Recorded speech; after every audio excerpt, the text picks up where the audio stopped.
अनादि टीवी के विशेष प्रोग्राम खास बात में आपका स्वागत है। मैं हूं अमरेंद्र प्रताप सिंह। उत्तर प्रदेश की राजधानी लखनऊ में हम मौजूद हैं। कड़ाके की सर्दी है और हमारे साथ जो विद्वान जन मौजूद हैं जिनसे हम बात करेंगे आज के मुद्दे पर, उन सब ने अपने हाथ में चाय ले रखी है। एक चाय यहाँ हमारे भाई राहुल जी, इधर राय साहब, सबके हाथ में चाय है और ये चाय बताती है कि मौसम कितना सर्द और कितना खुशनुमा है। चाय के बीच हम चर्चा करेंगे इस विषय पर कि उत्तर प्रदेश की राजधानी में चाय के अलावा एक और चीज राजधानी के वातावरण को गर्म किए है और वो है बांग्लादेशियों का मुद्दा।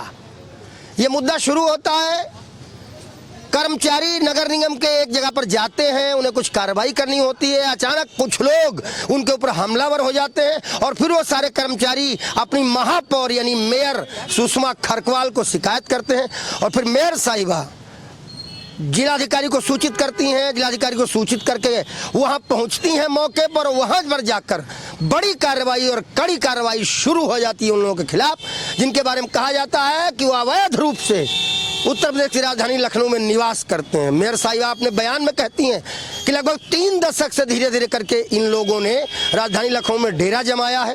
कुछ लोगों का कहना है कि ये लोग असम के रहने वाले हैं।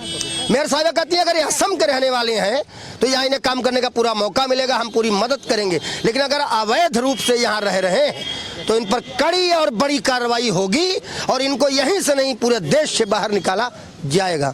सवाल ये है कि कौन है वो, बांग्लादेशी हैं या असमिश? अगर असम के हैं तो देश के किसी भी राज्य के नागरिक को किसी भी राज्य में जाकर रोजी रोजगार पाने का अधिकार है, लेकिन अगर बांग्लादेशी हैं तो कैसे इतने बांग्लादेशी आ गए? अगर राजधानी लखनऊ में इतने बांग्लादेशी हैं तो पूरे प्रदेश में कितने होंगे, पूरे देश में कितने होंगे? हमारा सिस्टम क्या कर रहा है और कैसे उनके आधार कार्ड, उनके पैन कार्ड, उनके वोटर कार्ड ये सब बन जा रहे हैं। ऐसे बयान भी सामने आए जिनमें कहा जा रहा है कि कुछ लोग किराए पर प्लाट देकर 1000-2000 रुपया महीने का किराया लेकर उन झुग्गियों को बसवाते हैं और इसी तरह पूरे लखनऊ में झुग्गियां बसी हुई हैं, बड़ी बड़ी कॉलोनियां बस गई हैं। क्या है ये सब, इस पर बात करेंगे। राहुल जी सबसे पहले बताए क्या है ये असल में, कि बांग्लादेशी या असमीस, और अगर हैं तो इतने सारे यहाँ कैसे आ गए और कैसे वोटर कार्ड, राशन कार्ड, आधार कार्ड ये सब पा गए? देखिए 3 दशक से आए हैं और तब सरकार किसकी रही? आदरणीय मुलायम सिंह जी यादव और बहन मायावती, और 2017 तक जो गवर्नमेंट रही वो बांग्लादेशियों को पनाह देने का काम किया। और जब भारतीय जनता पार्टी 2017 में सरकार बनी और जब अब जो चोरी से बिजली बिल चला रहे हैं, मोटर चला रहे हैं, अवैध रूप से रह रहे हैं, और जब सरकार उन पे कार्रवाई कर रही है तो इंडी गठबंधन और पीडीए को बहुत दर्द हो रहा है।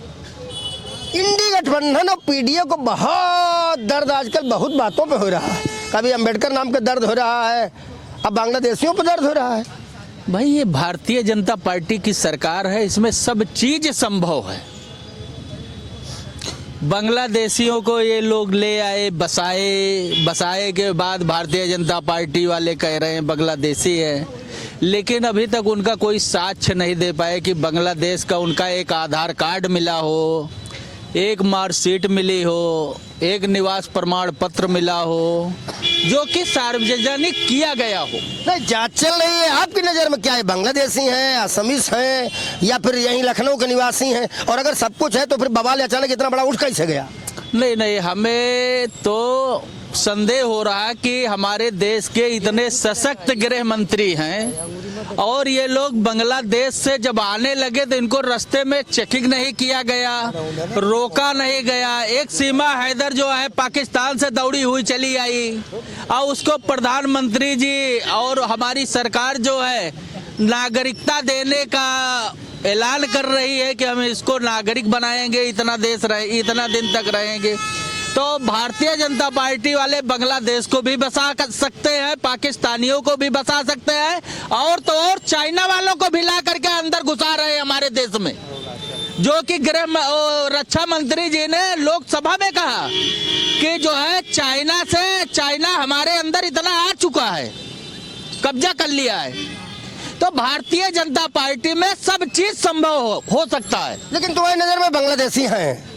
हमारी नजर में नहीं है, जांच का विषय है, बिना जांच हुए, क्योंकि अभी तक सरकार जो है कोई ऐसा प्रूफ नहीं दे पाई है कि ये बांग्लादेशी रहने वाले हैं। एक विशेष जानकारी ये भी आ रही राहुल जी, फिर मैं बाकी सबके पास जाऊंगा, आपसे पूछ लूं कि ये लोग वोट बैंक के रूप में इस्तेमाल किए जाते हैं और भारतीय जनता पार्टी के अलावा जो अन्य दल है उनके वोट बैंक का ऐसे आरोप लग रहे हैं। देखिए, आरोप क्यों नहीं लगेंगे? सरकार को बदनाम करने की कोशिश की जा रही है, लेकिन उस वक्त जब बांग्लादेशी यहाँ पनाह लिए तब गवर्नमेंट समाजवादी पार्टी और बहुजन समाज पार्टी की थी, और लोग पनाह देने काम किए, उन सबका वोटर कार्ड बनवाए, उन सबका बिजली बिल क्या बोलते हैं पारित कराए, हर जगह नाम एडिट कराए। लेकिन वही भारतीय जनता पार्टी जब आई है, जांच कर रही है, तो इंडी गठबंधन और पीडीए को बहुत दर्द हो रहा है, असहनीय दर्द हो रहा है, क्योंकि वोट के भूखे इंडी गठबंधन और पीडीए के लोग हैं।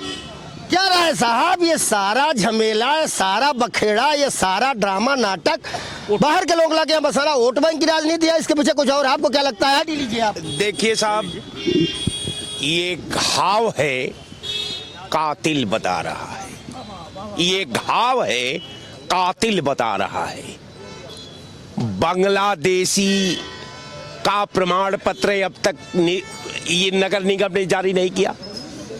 उनके ऊपर जो इल्जाम लगा, जो उनके उन गरीबों के ऊपर आप दोष रोपण करके उनके कैडर की गरिमा को आप नष्ट कर रहे हैं, एक भारतीय नागरिक का अपमान कर रहे हैं, एक समाज के विधा को प्रभावित कर रहे हैं, और इसके बाद आप ये कहते हैं कि आप हमको जानकारी नहीं है। हम कहते हैं कि 3 बार भारतीय जनता पार्टी ने बहुजन समाज पार्टी के साथ सरकार चलाया। कल्याण सिंह की सरकार रही, राजनाथ सिंह की सरकार रही, राम प्रकाश गुप्ता की सरकार रही, मुलायम सिंह की सरकार रही, फिर मायावती की सरकार रही, फिर अखिलेश की सरकार रही। 8 साल से भारतीय जनता पार्टी की सरकार है। अब सवाल है कि बांग्लादेशी कौन राह पकड़ करके एंट्री कर लिया? ये सवाल का जवाब सरकार को देना चाहिए कि बांग्लादेश और बॉर्डर की सुरक्षा विश्वगुरु और चाणक्य के हाथ में है। चाणक्य जो है शतरंज का माहिर है, चाणक्य जो है संविधान के विधा का माहिर है, चाणक्य जो है कूटनीति का माहिर है। फिर ये बांग्लादेशी लखनऊ में 3 लाख के तादाद में, अब आप सुन करके आपको हैरत होगा कि इस लखनऊ में जब 3 लाख केवल कबाड़ बीनने वाले लोग हैं, ये क्या साहब, ये कौन विकास सरकार कर रही थी? ये सबके विकास की बात क्यों कर रही थी? अगर 3 लाख लोग लखनऊ में अगर भीख मांगने वाले हैं, कूड़ा बटोरने वाले हैं, 3 किलो राशन वाले हैं, तो ये सरकार को 2 चिरुआ भर पानी में डूबकर मर जाना चाहिए। पूछ लेते हैं आपकी बात। सवाल ये है कि आए कैसे? एक आरोप ये भी लग रहा है कि बांग्लादेशी पश्चिम बंगाल के रास्ते आए।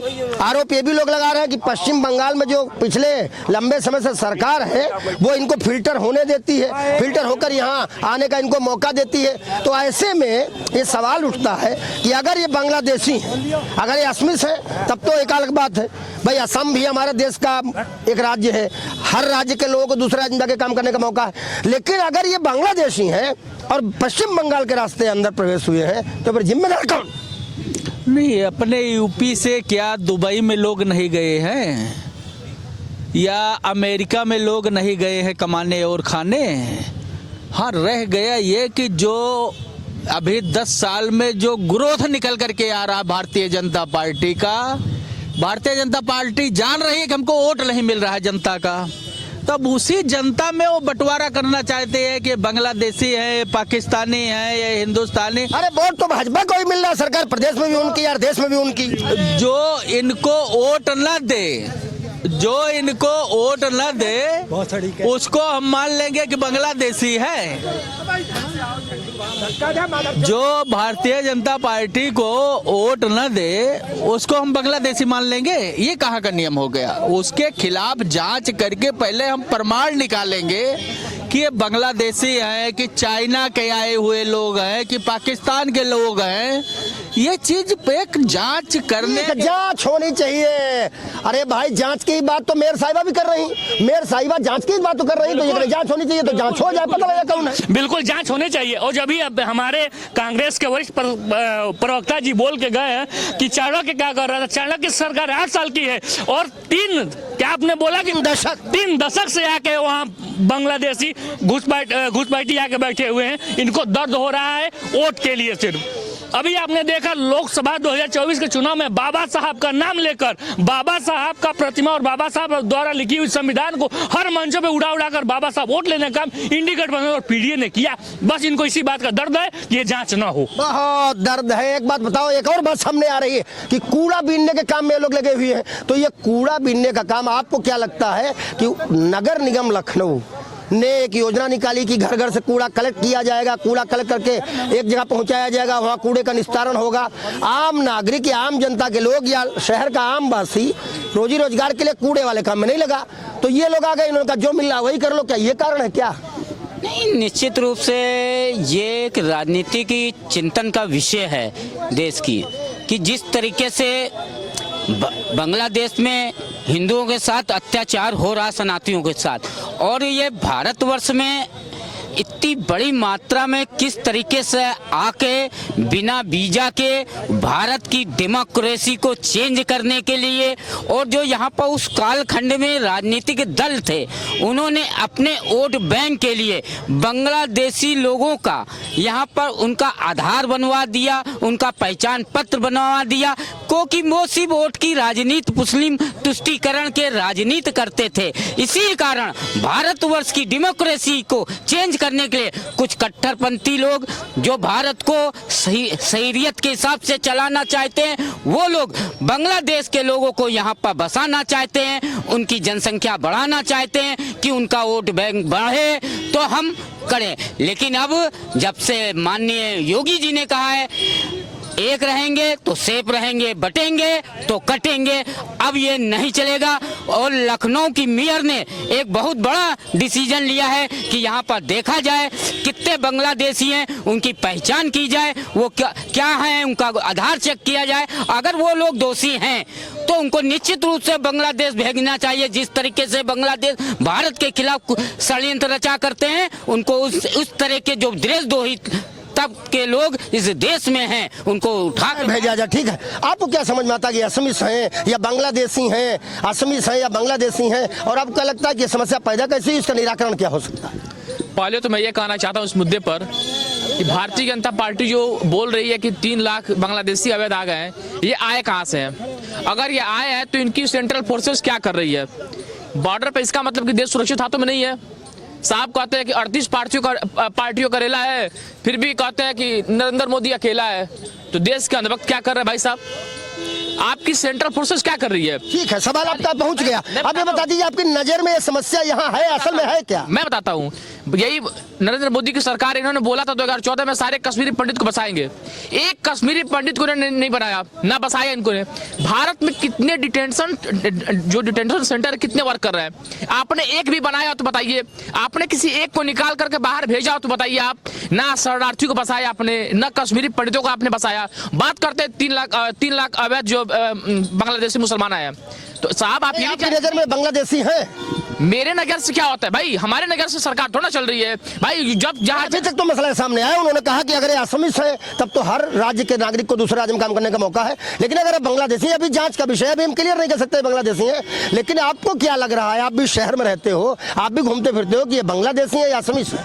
देखिए हमारे लिए सुरक्षा पे बहुत बड़ा खतरा बताना नहीं। जब जांच हो रही है तो जांच आपकी नजर में होनी चाहिए, ये कौन है, कहाँ के, क्लियर होना चाहिए, और अगर ये असमी से काम करने का मौका मिलना चाहिए। लेकिन अगर ये अवैध रूप से आए हैं तो इन्हें बाहर निकाला जाए। आप इस पर क्या समझते हैं, निर्णय सही है गलत? अवैध हो या अवैध हो, मसला ये नहीं है। मसला ये है कि ये अवैध और अवैध करने के लिए जिम्मेदारी सरकार की है। तो सरकार अब तक कहाँ सोई थी? सेंट्रल फोर्सेस बकायदा काम नहीं करी है। बंगाल हो, मणिपुर हो, इम्फाल हो, JNK हो, पंजाब हो, हरियाणा हो, कहीं की बॉर्डर सेफ नहीं रह गया है। चाहे गलवान में 40 सड़कें। सवाल उठता है कि कहीं का भी, इनका कहना है, सवाल इनका यही है कि अगर आज ये स्थिति है, निश्चित रूप से जांच होनी चाहिए कि कौन है, कहाँ के हैं, कैसे। लेकिन सवाल इनका सही है कि आए कैसे। आपसे पूछ लेते हैं, आए कैसे? पत्रकार महोदय, हमारे भाई को पता नहीं है कि लखनऊ राजधानी के महामहिम महोदया जी महापौर ने जो आदेश किया है, जिला अधिकारी द्वारा, नगर निगम के अधिकारी द्वारा जांच कराई गई है और हमारे नगर निगम के अधिकारियों पर हमला जब बोला गया, उसमें पूछा गया, जांचा गया, तो उनकी पास से आईडी बांग्लादेश से प्राप्त हुई। और वो लोग कौन लोग हैं? ये समाजवादी पार्टी और कांग्रेस पार्टी के ये लोग 3 लाख से ऊपर बाहर से देशों से यहाँ पर ला करके कूड़ा बीनने के नाम पर, यहाँ मांगने के नाम पर उन मुस्लिमों को बांग्लादेश से मंगाकर ये लखनऊ राजधानी में आधार कार्ड, वोटर कार्ड संख्या बढ़ाने के लिए कि हम जीतेंगे। अरे ऐसे नहीं जीतोगे। लखनऊ की राजधानी, लखनऊ के सांसद, लखनऊ के महापौर ने दूध का दूध, पानी का पानी फैसला कर दिया।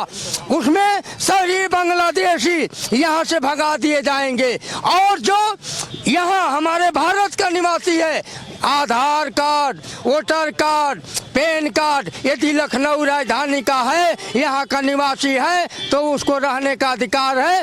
अवैध रूप से कब्जा करना, अवैध रूप से प्लाट पर किराए पर रख करके बांग्लादेशियों का वोटर लिस्ट में नाम बढ़वाना, ये विपक्षियों का काम है। ये बिना बिला वजह की बात कर रहे हैं कि उनको भगाया जा रहा। क्यों नहीं भगाया जाएगा? ये भगा रुको। लेकिन एक सवाल और सामने आ गया है। ये मामला भाई कूड़ा बीनना एक रोजगार बना, लोगों ने कूड़ा बीना, फिर कलेक्ट हुआ, फिर कूड़े में से छटनी हुई, फिर उसमें से स्पेशल कूड़ा, नंबर 2 कूड़ा, 3 नंबर कूड़ा, 4 नंबर कूड़ा निकाला गया, फिर उसकी बिक्री हुई, काम कारोबार बढ़ा, तभी तो इनको संरक्षण मिला। तो ये व्यापार का खेल है, दौलत का खेल है या राजनीति का खेल है? वोट बैंक की राजनीति है या नोट बैंक की राजनीति है? नहीं, नोट बैंक की कहाँ से है भाई? आप ये बताइए ना। पहली बात तो ये बताइए कि 3-3, 4-4 चैनल के रिपोर्टर्स कह रहे हैं कि जब हम लोगों ने तथ्य चेक किए तो वो असम के निकल रहे हैं। आप खामखाई उन्हें बांग्लादेशी कह कर उन पर जुल्म सितम कर रहे हो। तो जो हमारे लिए सबसे बड़ी प्रॉब्लम है वो है शेख हसीना, जिसको आप 4-4 महीने से बैठाए हुए हो। तो वो हमारे लिए प्रॉब्लम है। हमारे लिए प्रॉब्लम ये असम के लोग नहीं है जिन्हें आप जबरदस्ती बांग्लादेशी एक नाम दे रहे हैं। दरअसल आपका एजेंडा ही क्या है? हिंदू मुस्लिम का एजेंडा। मेरा एजेंडा? अरे भारतीय जनता पार्टी का एजेंडा ही यही है कि हिंदू मुस्लिम करना, बटोगे तो कटोगे बात करना, इनके ब्लड में, इनके डीएनए में है। इसलिए परेशान होने की अगर भाजपा का एजेंडा तुम्हारी नजर में है कि भाजपा हिंदू मुस्लिम करती है, बटोगे तो कटोगे करती है, तो तुम कहे नहीं जो सामाजिक सौहार्द बना ले, तो तुम लोग क्या उखाड़ रहे हो? हम लोग 10 साल से सत्ता में नहीं है ना, उखाड़ के तो हम बहुत कुछ दिखा देंगे। और इंडिया गठबंधन जब सत्ता में आएगी तो सबसे पहले हम ये जो नफरती है लोग हैं ना, उनको उखाड़ फेंकेंगे इस देश के अंदर से। ये देश में जितने नफरत फैलाने वाले नरेंद्र मोदी, योगी और उनकी जो टीम है पूरी, उनको उखाड़ फेंकेगी देश की। 10 साल से सत्ता में नहीं है, उसका रोना रो रहे हो। इतने साल सत्ता में थे तब क्या कर रहे थे? 1 मिनट, हमने जब किया था उसी को आज बेच डाला देश के प्रधानमंत्री ने। हमने तो बहुत कुछ किया। अब सुन लीजिए बात, हम 10 साल से नहीं है भले अलग बात है, मगर हम धीरे धीरे हर राज्यों में आ रहे हैं। और 2024 में हमने नरेंद्र मोदी को यही आरोप लग रहा है कि तुमने यही किया। ये जो 3 लाख पाए जा रहे हैं, ये जो मार हो रही है, ये जो बवाल हो रहा है, ये तुमने किया, तुम पर आरोप है। हाँ, तो हम कह रहे ठीक है, हमने किया, हम लाए इनको। आप जांच करा लो कि 2014 के बाद से कितने लोग इंटर किए, क्योंकि ये तो है नहीं कि बैक डेट में कहीं आधार कार्ड बन गए होंगे या बिजली का बिल बन गया होगा, कनेक्शन बन गया होगा, वो तो ताजे बने होंगे ना। 2014 के बाद कितने बांग्लादेशी अंदर घुसे? सवाल ये भी है कि आधार कार्ड कब बना, वोटर कार्ड कब बना, इंटर कब किए, ये भी जांच होनी चाहिए। अगर इंटर तब किए तो तब की सरकार दोषी, अगर इंटर अब किए तो कहीं ना कहीं सवाल तो उठता है। आपसे पूछ लेते हैं कि ये वोट बैंक का खेल है या नोट बैंक का खेल है? क्योंकि वो रहते हैं, कूड़ा बीनते हैं, कारोबार करते हैं। अगर 3 लाख लोग शहर में कूड़ा बीनने जैसा काम जिसको बाकी लोग नहीं करना चाहेंगे कर रहे हैं, तो ये नोट बैंक का खेल है या वोट बैंक का खेल? ये रोजगार का खेल है। सबसे बड़ी चीज बताओ। अगर आसाम के हैं तो हमारे देश का हिस्सा है, असम हमारे देश का हिस्सा है। बिल्कुल देश का हिस्सा। मेयर साहब हमने कहा, हम भी कह रहे हैं, हर राज्य के नागरिक को दूसरे राज्य में जाकर रोजगार का काम करने का मौका है। लेकिन अगर ये बांग्लादेशी हैं, अगर ये बांग्लादेशी हैं, अगर लगा के पूछ रहा हूं मैं, तो फिर ये नोट का खेल कि वोट का खेल? तो ये वोट का खेल है। नोट का खेल नहीं है।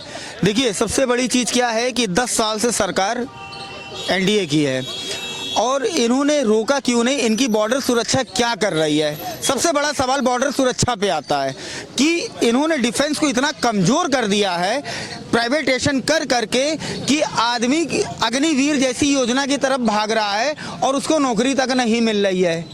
अग्निवीर करके आदमी डकैती कर रहा है। डायरेक्टर से भी जानना पड़ेगा, अग्निवीर में जितनी भर्तियां आज तक निकाली गई उसमें खाली एक को नहीं है, भर सब गई है, ये भी तो जानोगे। कितने साल के लिए? अरे जितने साल के लिए, लेकिन खाली तो एको वैकेंसी नहीं। सवाल इस बात का है। यही तो मैं कह रहा हूँ कि आप कह रहे हो अग्निवीर योजना पसंद नहीं की जा रही, और हम ये कह रहे हैं, आंकड़े हमारे पास है कि एक भी पोस्ट खाली नहीं बची। पहला वर्ड मेरा क्या था, आपने पूछा ये किस चीज का खेल है, मैंने नोट का खेल, नोट बैंक का खेल या वोट बैंक का खेल? बेरोजगारी का खेल। पहला वर्ड मेरा ये रहा, बेरोजगारी का खेल। अगर असम हमारे देश का हिस्सा है, अगर असमी है तो बेरोजगारी का खेल, लेकिन अगर बांग्लादेशी है तो बांग्लादेशी है तो ये तो सरकार का वोट बैंक का खेल तो है, लेकिन सरकार फेलियर है ना कि फेल्योर पर हम भी आए, फेल्योर है, लेकिन खेल किस चीज का? वोट बैंक का, नोट बैंक का? वोट बैंक का। क्योंकि तुम बताओ सरकार का फेल्योर है या नहीं? इन्होंने तो साफ प्रमाण दे दिया पत्रकार महोदय कि ये वोट बढ़ाने के लिए विपक्षगण बांग्लादेश से मुस्लिम बुलाए थे लखनऊ राजधानी में। यहाँ लखनऊ राजधानी में बधाई के पात्र हैं महापौर ने, जो जिलाधिकारी के आदेश पर सारे अधिकारियों की जांच कराई गई। अवैध रूप से यहाँ कब्जा करके यहाँ पर रह रहे हैं, वोटर में नाम बढ़ा करके चुनाव होगा तो वही वोट करेंगे। बांग्लादेशी कान खोल कर सुन लो, लखनऊ छोड़ के सीधे बांग्लादेश चले जाओ, और नहीं तो जांच हो जाएगी तो पकड़े जाओगे तो सीधे जेल में भेजे। जब मेयर साहिबा मामला सामने लाई थे तब भी बड़ा गर्म हो रहे, अब तक नहीं भेज पाए। बिल्कुल, जब जांच हुई है पत्रकार महोदय, महापौर महोदया ने तो कलाई खोल दी विपक्ष का। इन लोगों ने वोट बढ़ाने के लिए बांग्लादेशी के मुसलमानों को बुलाए थे। कुछ खराब हो जाए तो विपक्ष की जिम्मेदारी बता देते हो, और तुम भी तो सरकार में इतना लंबा टाइम तो उखाड़ क्या रहे हो। हम तो जांच करा ही रहे हैं, हम तो डेमोक्रेसी जो चेंज हो रही है उसके लिए लगे हैं कि कोई तरह डेमोक्रेसी चेंज ना हो।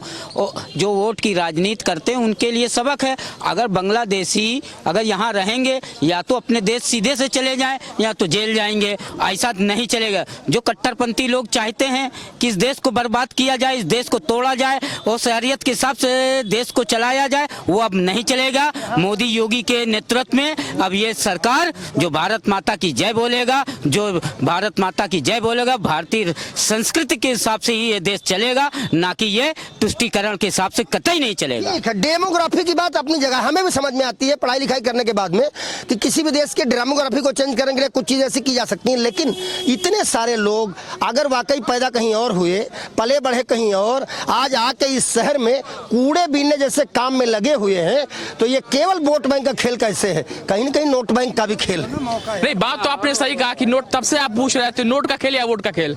आपसे मैं ये पूछना चाहता हूँ, दिल्ली में तेगिंदर सिंह बग्गा ने नोट कल बांटा 1100 रुपया, परवेश वर्मा ने कल उस 2-3 दिन पहले उन्होंने नोट बांटा।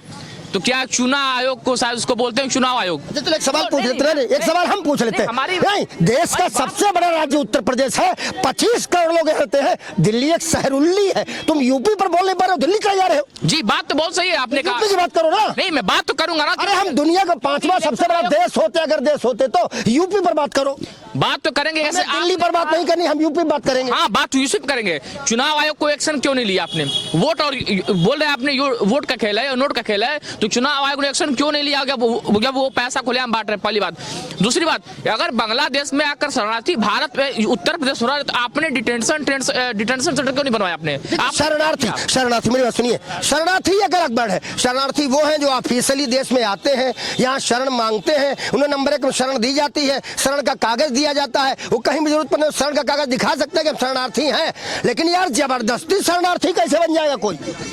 देखिए, मैं आपके इस पूरे बहस का कंक्लूजन मैं आपको दे देना चाहूँगा। स्वागत है आपका। कंक्लूजन ये है कि ये एक मुद्दा है, ये देश स्तर का मुद्दा है। कई बार हम अपने गृह मंत्री उठाते हैं, माननीय मुख्यमंत्री जी उठाते हैं। इसमें है कि महापौर और छोटे नेता, जितना भी महापौर तो बड़ा नेता है, छोटा नेता कितना कंट्रीब्यूट कर पा रहा है, समझ ना? समझ ना, बिन मुद्दे का मुद्दा बनाना, बिन मुद्दे का मुद्दा बनाना। अगर ये मुद्दा है, ये मुद्दा है, तो इस मुद्दे पे सरकार काम क्यों नहीं कर रही? ये क्यों चुनाव के बेर ये क्या है? देखिए पत्रकार महोदय, अभी कौन चुनाव, अभी तो कोई चुनाव सामने है नहीं। मैं आपको एक बात बता रहा हूँ कि जैसे क्या है, जैसे पत्रकारों को भी एक मौका मिल गया है ये डिबेट करने का। मैं किसी आपको नहीं कह रहा हूँ, आप हमें भी कहो, देखो हमारा काम है जनता से जुड़े हुए हर मुद्दे पर जनता की ही आवाज सामने लाना। वही मैं वही कह रहा हूँ कि अगर मुद्दे होते तो मुद्दे क्या है? मुद्दे ये है कि क्या अस्पताल में सुचारू रूप से काम हो रहा है, क्या तहसीलों में काम सुचारू रूप से हो रहा है। इस डिबेट को डिरेल करने के लिए ये मुद्दे बनाए जाते हैं, इस डिबेट को कि हमारी क्या कार्यपालिका जो है वो एग्जीक्यूटिव पावर काम सही कर रहा है क्या प्रदेश में, इस बात को साइड आप सवाल पूछो ना, पूछो। हम आप ही की तरह ये सवाल ही तो हमारे माध्यम से सवाल पूछो। ये सवाल ही जा रहा है, ये कोई मुद्दा है क्या? अगर मुद्दा है तो इसमें तो डिफॉल्टर आप हैं। होना चाहिए पंडित जी, क्या ये मुद्दा है या नहीं? आपसे पूछेंगे, उससे पहले इनसे पूछे थे मुद्दा है या नहीं। नहीं, मुद्दा कहाँ है? ऐसे मान लो अगर बांग्लादेशी है, क्या खालिस्तानी है, क्या पाकिस्तानी है, कहीं का भी आदमी है, उसकी जांच सही करके होनी चाहिए और जो गलत है उन्हें यहाँ से भेजा जाना चाहिए। और अभी इलेक्शन का तो कोई मामला ही नहीं है, अगर जो गलत आदमी होंगे वो तो यहाँ से जाएंगे। जब किसी के पास, मैं अगर यहाँ हूँ और मुझसे अगर रात में वो पुलिस प्रशासन पूछने लगा कि तुम्हारी वोटर आईडी है, तुम्हारा आधार कार्ड है, क्या कोई चीज़ है, जब मुझ पर कुछ नहीं होगा तो फिर मैं क्या कहलाऊँगा, आप बताओ। तो ये अवैध रूप से रहने वाले लोग कहलाओगे? नहीं, आप बैठिए कहलाओगे। हाँ, घुसपैठिए कहलाएंगे तो घुसपैठियों को बजाना चाहिए यहाँ से। पंडित जी, हमेशा फंसे हुए मामले को आप निकाल देते हो, आज भी निकाल देना। ये है क्या? ये बांग्लादेशी है या असमिया है? और अगर है असमिया है तो हर राज्य के नागरिक को दूसरे राज्य में काम करने का मौका है, लेकिन अगर बांग्लादेशी है तो कैसे इनके अंदर आ गए? अब कौन पाल रहा है? अब वोट बैंक की राजनीति है कि नोट बैंक?